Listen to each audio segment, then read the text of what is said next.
You, JohnFKennedy, do solemnly swear. I, JohnFKennedy, do solemnly swear. That you will faithfully execute the office of President of the United States. That I will faithfully execute the office of President of the United States. And will, to the best of your ability. And will, to the best of my ability. Preserve, protect, and defend the Constitution of the United States. Preserve, protect, and defend the Constitution of the United States. So help you God. So help me God.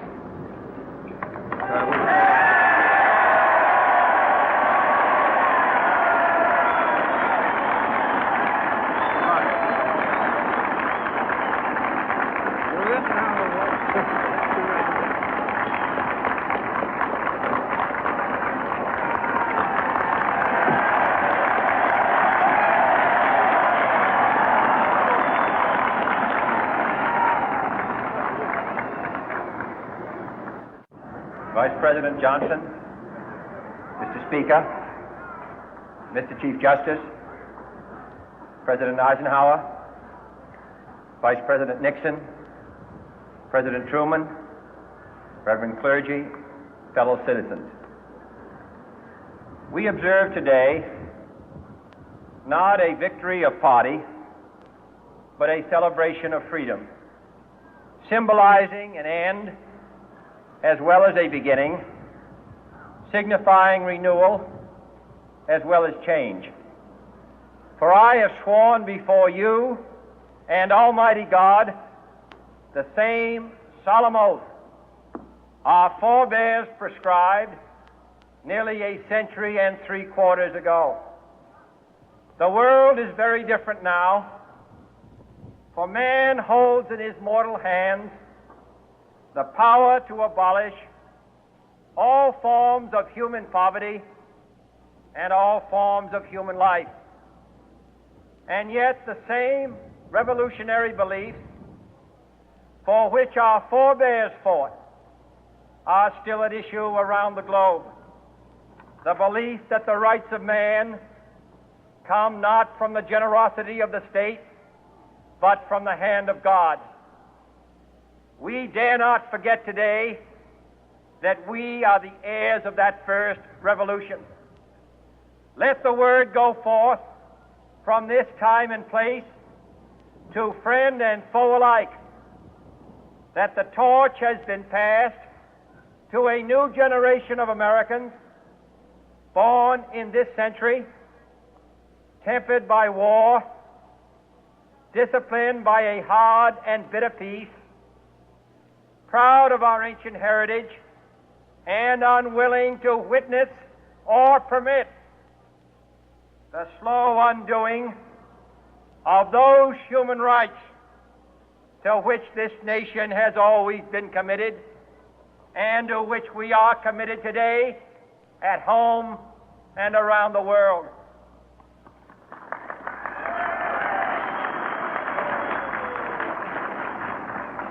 Let every nation know, whether it wishes us well or ill, that we shall pay any price, bear any burden, meet any hardship, support any friend, oppose any foe to assure the survival and the success of liberty.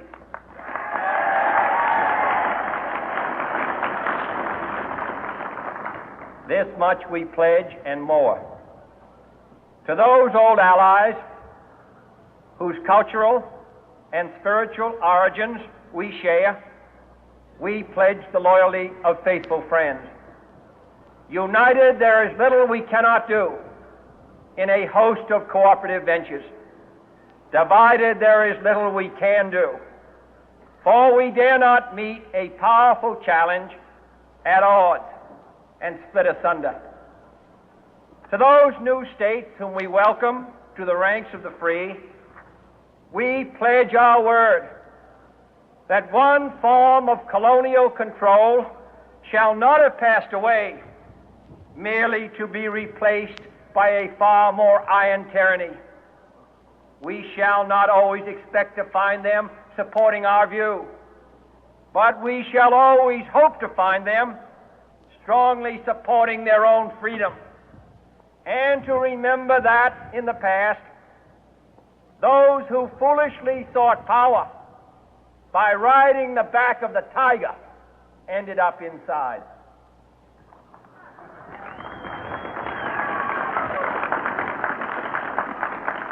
To those people in the huts and villages of half the globe struggling to break the bonds of mass misery, we pledge our best efforts to help them help themselves for whatever period is required, not because the communists may be doing it, not because we seek their votes, but because it is right.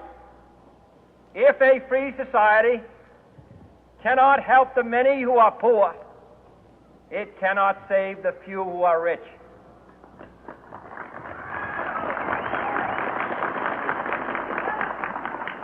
To our sister republics south of our border, we offer a special pledge to convert our good words into good deeds, in a new alliance for progress, to assist free men and free governments in casting off the chains of poverty. But this peaceful revolution of hope cannot become the prey of hostile powers. Let all our neighbors know that we shall join with them to oppose aggression or subversion anywhere in the Americas. And let every other power know that this hemisphere intends to remain the master of its own house.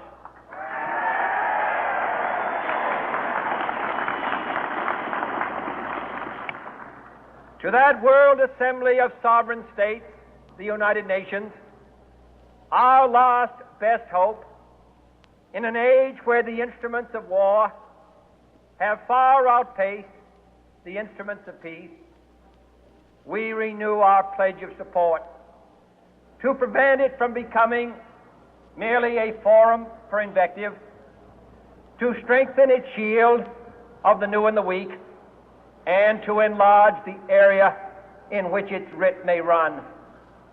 Finally, to those nations who would make themselves our adversary, we offer not a pledge, but a request that both sides begin anew the quest for peace. Before the dark powers of destruction, unleashed by science, engulf all humanity in planned or accidental self-destruction, we dare not tempt them with weakness, for only when our arms are sufficient beyond doubt can we be certain beyond doubt that they will never be employed.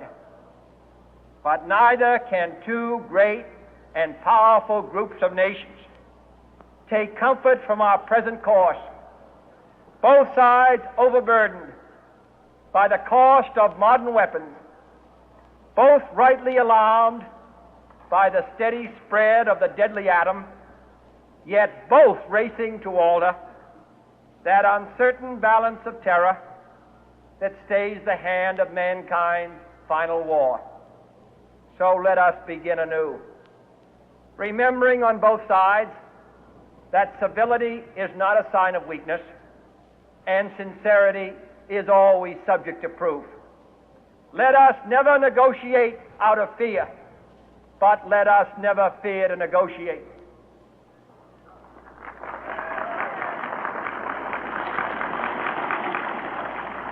Let both sides explore what problems unite us, instead of belaboring those problems which divide us. Let both sides, for the first time, formulate serious and precise proposals for the inspection and control of arms, and bring the absolute power to destroy other nations under the absolute control of all nations.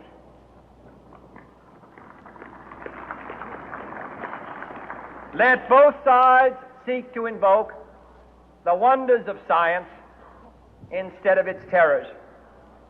Together, let us explore the stars, conquer the deserts, eradicate disease, tap the ocean depth, and encourage the arts and commerce. Let both sides unite to heed in all corners of the earth the command of Isaiah to undo the heavy burden and let the oppressed go free. And if a beachhead of cooperation may push back the jungle of suspicion, let both sides join in creating a new endeavor, not a new balance of power, but a new world of law, where the strong are just and the weak secure and the peace preserved. All this will not be finished in the first 100 days, nor will it be finished in the first 1,000 days, nor in the life of this administration, nor even perhaps in our lifetime on this planet. But let us begin.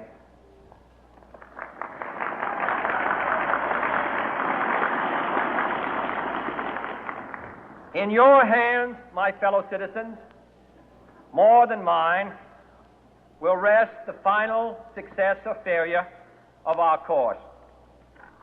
Since this country was founded, each generation of Americans has been summoned to give testimony to its national loyalty. The graves of young Americans who answered the call to service surround the globe.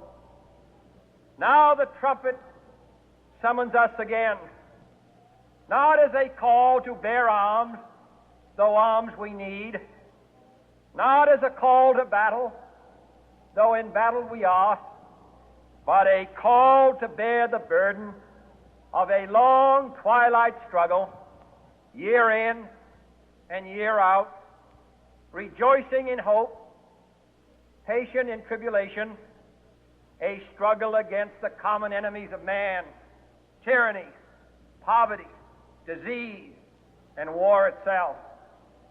Can we forge against these enemies a grand and global alliance, north and south, east and west, that can assure a more fruitful life for all mankind? Will you join in that historic effort?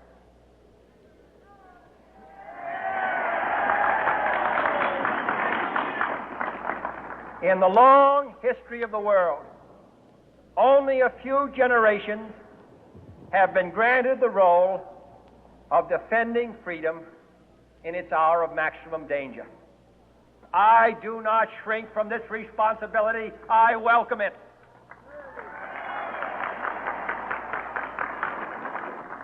I do not believe that any of us would exchange places with any other people or any other generation. The energy, the faith, the devotion which we bring to this endeavor will light our country and all who serve it. And the glow from that fire can truly light the world. And so, my fellow Americans, ask not what your country can do for you. Ask what you can do for your country.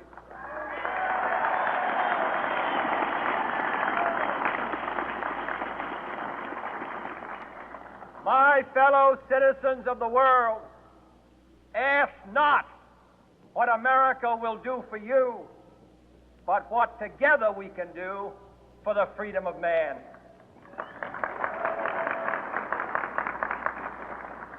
Finally, whether you are citizens of America or citizens of the world, ask of us here the same high standards of strength and sacrifice which we ask of you. With a good conscience, our only sure reward, with history the final judge of our deeds, let us go forth to lead the land we love, asking His blessing and His help, but knowing that here on earth God's work must truly be our own.